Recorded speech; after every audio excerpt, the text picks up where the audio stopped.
शीर्षस्थानी व्रत कथा सबै श्रोताले चन्दन अक्षता फुल लिएर हात जोड्नु। यम वर्मा वर्डेन्द्र उदमरुत स्तन्त दिव्यस्तवैवदै साङ्गपद पनि सधैँ गायन्ति यम सामगा ध्याना बस्ति तत गतेन मनसा पश्यन्ति यम योगिनो यशान्तं न विदु सुरासुरगणा देवाय तस्मै नमः। श्रीमा चन्द्र जपलपु शुक्लाम्बरा मल्लिका माला अलङ्कृत कुण्डला परिलसन मुक्तावली शोभिता सर्व ज्ञान निदान पुस्तक तथा रुद्राक्ष मालाधरा वाग्देवी वदनं बुझे वस्तुमे त्रैलोक्य माता चिरम मूकं करोति वाचालं पङ्गुलं गयते गिरिं यत्कृपातमहं वन्दे परमानन्द माधवम्। नमो भगवते तस्मै व्यासामि तेजसे यस्य प्रसादात् दच्छामि नारायण कथामिमम्। नारायणं नमस्कृत्य नरं चैव नरोत्तमं देवीं सरस्वतीं व्यासं ततो जय मुदिरये। आज अष्टम अध्याय ल सुरु गर्ने है त। कुमारजी आज्ञा गर्नुहुन्छ हे अगस्त्य मुनि। विष्णु भागेपछि बाँकी रहेका देवता यक्ष गन्धर्व किन्नर दैत्य नाग सबै हाहाकार गरी 10 दिशामा भागी एउटाले अर्कोसित भन्न थाले अब दक्ष प्रजापतिको प्राण रहँदैन, किनभने भगवान विष्णुको सुदर्शन चक्र मिथ्या भयो। जुन चक्र लिएर विष्णु उभिँदा महादेव समेत टिक्न सक्नुहुन्न थियो, त्यस्ता चक्रधारी समेत भागे भने हाम्रो पराक्रम के काम लाग्छ। यस्तो कुरा गर्दै सबै आफ्ना आफ्ना घरतिर लागे। सबै विपक्षी कुलेलम भएको देखेर काल जस्ता महावीर वीरभद्र रिसले ओठ टोक्दै नागले सास फेर्दै सास फेर्दै वर्षाकालको मेघ गर्जदै दक्षमाथि जाइ लागे। दक्ष प्रजापतिको टुप्पी समाई भूमिमा पछारेर बोध गराए, हे पापिष्ट, तैँले महादेवलाई धेरै निन्दा गरिस्, आफ्नी छोरी मारिस्, त जस्तो पापी अरू यस संसारमा कोही छैन। महादेव बौला हो, त्यसलाई नडाकी मलाई के होला भनेथिस्। यस बखतमा तेरा ज्वाइँहरू कहाँ गए? अब आफ्ना हितैषीहरूलाई डाकी आफ्नो प्राण बचा। तेरो यज्ञ शङ्कर नभई कसले पूर्ण गर्दो रहेछ हेरौँ त।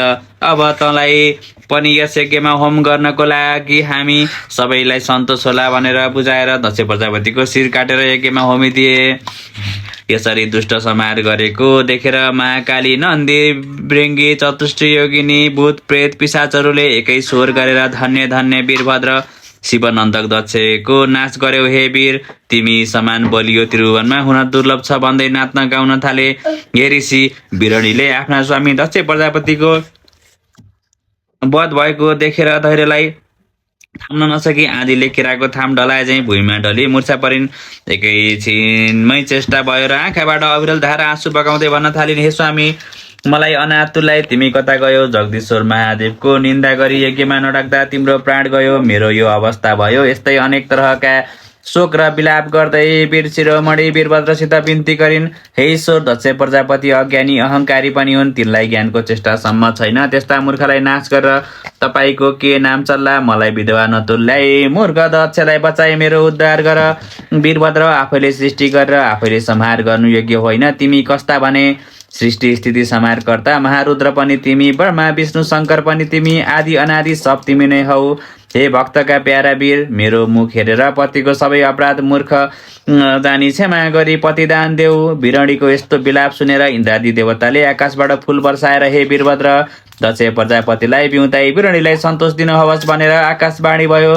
बिरणीले शोक गरेको र देवताहरूले भनेको सुनेर वीरभद्रलाई साह्रै दया लाग्यो र बिरणीको मुख हेरी भन्न लागे, हे बिरणी, तेरो स्तुतिले प्रसन्न भएँ, तँलाई स्वामी वर दिन्छु। तर तेरो स्वामी दक्ष प्रजापतिको शिर मैले यज्ञमा होमिसकेँ। अब यज्ञमा बलि दिएको बोकाको शिर झोरी बिउताइदिन्छु, किनभने यसले पशु जस्तै भएर जगदीश्वर महादेवको निन्दा गरेको छ। यस्तो वीरभद्रको वचन सुनेर बिरणीले हवस् भनी अञ्जली बाँधी उभिरहन्। वीरभद्रले बोकाको टाउको ल्याई पछिल्तिर मुख फर्काएर जोरी दक्ष प्रजापतिलाई बिउजाइदिए। दक्ष प्रजापति बिउतेपछि बिरणीले बोकाको टाउको भएको पति साथै वीरभद्र महाकालीहरूलाई दण्डवत गरेर आफ्ना घर गइन्। वीरभद्र महाकालीहरू पनि कोटी कोटी देवता यक्ष किन्नर दानव नागहरू समेत दक्ष प्रजापतिको सेना नाश गरेर यज्ञको विध्वंस गरी भूत प्रेत पिशाच नन्दी भृङ्गी प्रथमगण आदि सबै गण त्यहाँबाट अन्तर्ध्यान भएर कैलाश पर्वतमा पुगे। महादेवलाई साष्टाङ्ग दण्डवत गरेर, हे जगदीश्वर, तिम्रो आज्ञाले पापिष्ट दक्ष प्रजापति र देवता यक्ष गन्धर्वादी कोटी कोटी सेना मारी यज्ञ विध्वंस गरेर दक्षको शिर छुट्याएर यज्ञमा होमिसकेपछि उसकी स्त्री बिरणीले साह्रै करुणा दर्शाएर विलाप गर्न लागि र मलाई दया आयो।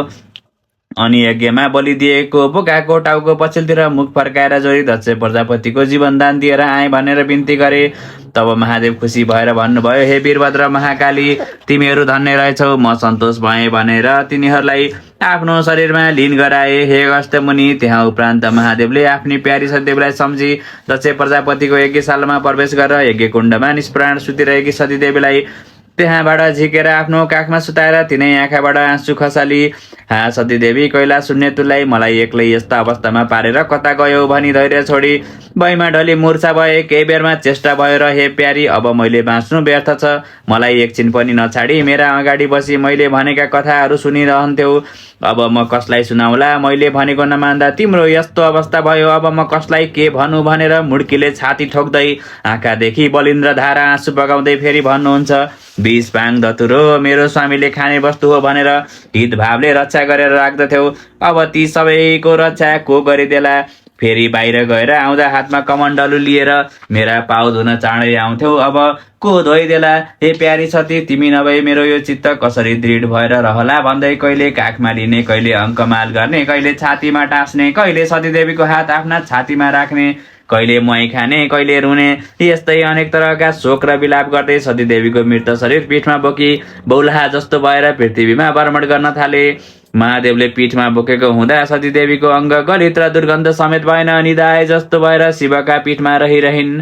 ए अगस्त्य मुनि, वास्तवमा दक्ष प्रजापतिले शिवलाई यज्ञमा नडाकेको मुख्य कारण के थियो भने अघि प्रयागराजमा एकत्र भएर मुनिहरूले ठुलो यज्ञ गरे जसमा ब्रह्माजी पनि विराजमान थिए। त्यहाँ ठुला ठुला ऋषि मुनिहरूले ज्ञानकुण्डका विषयमा बहस गरिरहेका थिए। त्यसबेला आफ्ना सारा गणहरूलाई साथमा लिएर शिवजी पनि सतीका साथ उस सभामा पुगे। सबैले भक्तिपूर्वक प्रणाम गरे र उनको स्तुति गरे। त्यसका बाद प्रजापतिहरूका स्वामी दक्ष पनि त्यहाँ पुगेर केवल ब्रह्माजीलाई प्रणाम गरेर ब्रह्माको आज्ञाले सुयोग्य आसनमा बसे। तब सबैले तेजस्वी दक्षको पूजा गरे। तर परम स्वतन्त्र लाल लीला बिहारी महेश्वर चाहिँ आफ्नै आसनमा बसिरहे। उनले दक्षलाई प्रणामसम्म पनि गरेनन्। त्यस्तो देखेर दक्ष अत्यन्तै क्रुद्ध भयो र सभाका मध्यमा सबैलाई सुनाउँदै शिवलाई धेरै कुबाचे कह्यो र करायो कि यो पाखण्डी दुर्जन पापी पगला ब्राह्मण निन्दक स्त्री लम्पट तामसी नशेबाज हमेसा स्त्रीमै आसक्त रहन्छ। सम्बन्धले यो मेरो छोरी ज्वाइँ हुनाले छोरो तुल्य भएर पनि यसले मलाई प्रणामसम्म गरेन। यसकारण म यसलाई श्राप दिन्छु। हे ब्राह्मण हो, हे देवता हो, तिमीहरू सब सुन, म यसलाई बहिष्कार गर्दछु। आजदेखि यसले देवताका साथ भाग पाउने छैन। यस्तो सुनेर नन्दीश्वरका आँखा राता भए। उनले खुबै हप्काए। तब दक्षले नन्दीश्वरलाई पनि श्राप दिए, शिवका समस्त गणलाई पनि श्राप दिए। अनि पछि नन्दीश्वर पनि खुब रिसाए। उनले पनि घमण्डी दक्षलाई भने, हे दुष्ट बुद्धि भएको दक्ष, के त शिव तत्त्वलाई जान्दैनस्? यो जो तैँले भृगु आदि ऋषि मुनिहरूको बीचमा महाप्रभु शिवजीको उपहास गरिस्, यो तेरो घमण्डले हो। अब म पनि शिवका प्रभावले तँलाई श्राप दिन्छु कि त सही श्राप ब्राह्मणले वेदको वास्तविक अर्थ नबुझेर केवल आशीर्वादमा नै विश्वास गरून्। जब क्रुद्ध नन्दीश्वरले यस प्रकारको श्राप दिए तब त्यहाँ हाहाकार मचियो। तब भगवान शङ्करले नन्दीश्वरलाई सम्झाउँदै भन्नुभयो, बुद्धिमान, तिमीले क्रोध गर्नु हुँदैन थियो। म ब्राह्मण र वेदलाई श्राप दिन। तिमी वास्तवमा यस्तो सम्झ कि दक्षको श्रापले मलाई छुन सक्दैन। अब तिमी शान्त हौ। तब नन्दीश्वर शान्त भए। शिवजी आफ्ना सबै गणलाई साथमा लिएर आफ्नो धाममा गए। दक्ष पनि ब्राह्मणहरूलाई साथमा लिएर आफ्नो बाटो लागे। त्यहीँदेखि दक्ष प्रजापति शिवनिन्दक कहलाउन लागेका हुन्। हे अगस्त्य मुनि, अब म तिमीलाई सतीदेवीका अङ्ग जहाँ जहाँ पतन भए त्यहाँ त्यहाँ पीठ उत्पत्ति भएको कुरा अघिल्लो अध्यायमा सुनाउने छु। इति श्री स्कन्द पुराणे केदार खण्डे माघ महात्म्ये कुमार अगस्त्य संवादे शीर्षस्थानी परमेश्वरा व्रतकथायां महादेव पृथ्वी भ्रमणम नाम अष्टोध्याय। सबै श्रोताले पुष्पाञ्जली लिनु। उपनयतु मङ्गलम व सकल जगन मङ्गलालय श्रीमान दिनकर किरण निबोधित नव निरन्तल निवेक्षण कृष्ण काले वर्षन्तु पर्जन्य पृथ्वी सस्यशालिनी दस्यो यम छेउबरहितो ब्राह्मणा सन्तु निर्भया अपुत्रा पुत्रिण सन्तु पुत्रिण सन्तु पौत्रिण निर्धना सदना सन्तु जीवन्तु शरदां शतम् तत्रैव गङ्गा यमुना च तत्र गोदावरी सिन्धु सरस्वती च तीर्थानि सर्वाणि वसन्ति तत्र यत्र च्युतोद्धार कथा प्रसङ्ग या कुन्देन्तु सारहार धवला या शुभ्र वस्त्रावृता या बीडा वदण्ड मण्डित करा या श्वेत पद्मासना या वर्मा च्युत शङ्कर प्रवृत्ति वेदवै सदा वन्दिता सामां पातु सरस्वती भगवती निशेष जाड्यापहा कायन वाचा मनसेन्द्र वैर्या बुद्ध्यात्मना वा प्रकृति स्वभावत् करोमि यत् सकलं परस्मै नारायणति समर्पयत। शिष्टानी माता की